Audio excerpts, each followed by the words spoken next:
안녕하세요. 박다영입니다. 오늘은요, 장기 보유 특별 공제에 어떤 변화가 생긴다고 하는데요. 이 제도가 나와서 어떤 부동산 세금 제도가 완전히 바뀌는지, 여러분들의 지갑에 약이 될지, 독이 될지, 그리고 또 우리는 뭘 좀 준비해야 될지, 이런 것들을 한번 알아보도록 하겠습니다. 먼저 우리가 이 36년이나 된 세금 할인 이 제도가 뭔지 알아보고요. 두 번째로는 무엇이 어떻게 바뀌는지 한번 보겠습니다. 그리고 누가 이득을 보고 누가 손해를 보는지, 앞으로 시장은 어떻게 변화할지, 마지막으로 제일 중요한 거. 그래서 나는 뭘 어떻게 해야 하나? 이 순서대로 한번 가보도록 하겠습니다. 첫 번째는요. 장특공이라고 들어보셨죠? 이걸 제대로 알아야 지금 돌아가는 상황이 이해가 됩니다. 36년이나 된 세금 할인 제도인데요. 이게 뭐냐면 아주 간단해요. 내가 이 집에서 오래 살았으니까 나중에 팔 때 세금 좀 팍팍 깎아주세요 하는 걸 나라에서 오케이 해준 겁니다. 뭐랄까요? 통신사 장기 고객 할인? 뭐 이런 거 같은 거예요. 근데 이게 최근에 생긴 게 아니라 1988년 서울 올림픽 때 처음 만들어진 거거든요. 36년이 넘었죠. 그런데요. 이 제도를 활용하게 되면은 우리가 세금을 거의 80%까지 아낄 수가 있어요. 80%. 이게 진짜 어마어마한 숫자거든요. 예를 들어서 내가 집을 팔아서 10억만큼 차익이 생겼다. 그때 그중에서 8억까지는 아예 번 돈으로 안 쳐주겠다. 그럼 나머지에 대해서만 세금을 내는 거죠. 세금이 그냥 녹아 없어지는 거예요. 정말 엄청난 혜택이었습니다. 그런데요. 이 36년이나 된 시스템을 아예 갈아엎겠다는 법안이 나온 거예요. 도대체 어떻게 바꾸겠다는 건지 한번 보겠습니다. 왜 바꾸려고 하는 걸까요? 법을 바꾸자는 쪽 주장은 이렇습니다. 이거 너무 비싼 집 가진 사람들한테만 유리하다. 다들 똘똘한 한 채만 자꾸 사게 만든다. 그래서 수도권 집값만 올라가고 결국은 자산 불평등만 심하게 만들고 있다. 이런 문제의식이 있는 거죠. 자, 지금 왼쪽에 있는 그림과 오른쪽 그림을 보면 왼쪽이 지금까지, 오른쪽이 앞으로 바뀔 내용인데요. 쉽게 말하면요. 기존에는 양도 차익, 그러니까 번 돈에서 몇 퍼센트 깎아주겠다 이렇게 했던 거죠. 그런데 앞으로는요. 다 계산한 다음에 내야 될 돈에서 딱 정해진 금액만큼만 빼주겠다는 거예요. 계산 방식 자체가 완전히 달라지는 거예요. 그러니까 핵심은 보유기간, 거주기간에 따라서 최대 80%까지 할인을 해줬던 게 이제 싹 없어지고 대신에 평생 쓸 수 있는 2억 원짜리 세금 할인 쿠폰 이거 하나 주겠다. 이렇게 되는 겁니다. 개념이 완전히 달라졌어요. 자, 이제 아마 가장 궁금하실 부분입니다. 그래서 내 얘기는 뭔데? 나한테 좋은 거야? 나쁜 거야? 그렇죠? 1주택을 가진 분들을 기준으로 누가 웃고 누가 울게 될지 실제 사례로 제가 계산을 한번 해보겠습니다.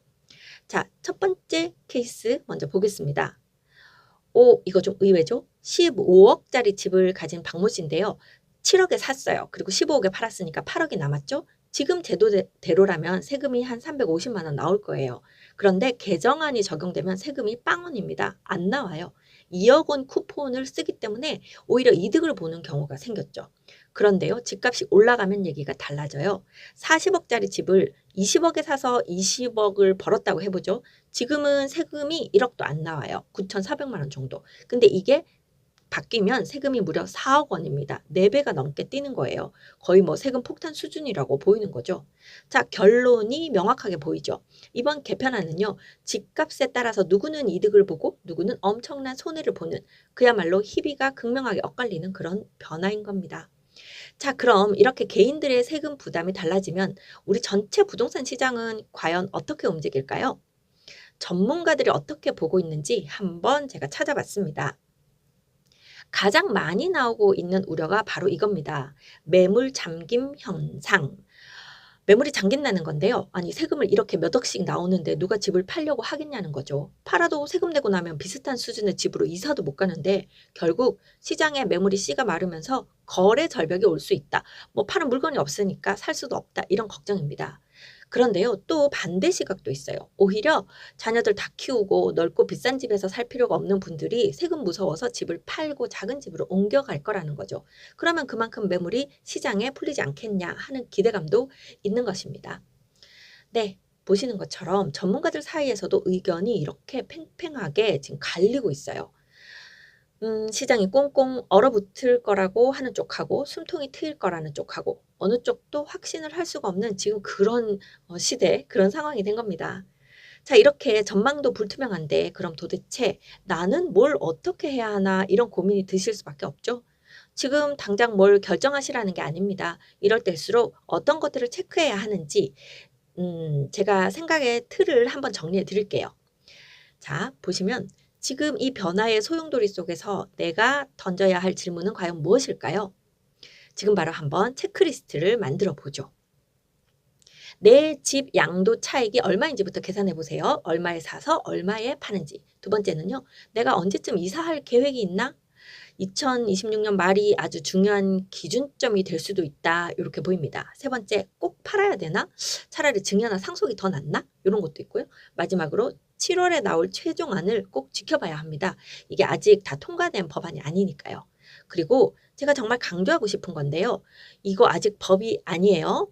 그냥 아니에요. 앞으로 국회에서 논의하다 보면 내용이 막 추가되기도 하고 빠지기도 하고 또 완전히 뒤집어 엎어지기도 하고 이럴 수 있으니까 너무 미리 앞서 나갈 필요는 없습니다. 꼭 기억해 주세요. 그리고 마지막 질문입니다. 양도 차익의 최대 80%를 깎아주던 시대, 지난 36년간 이어져온 이 거대한 혜택의 시대가 정말 이대로 막을 내리게 되는 걸까요? 어떻게 될까요?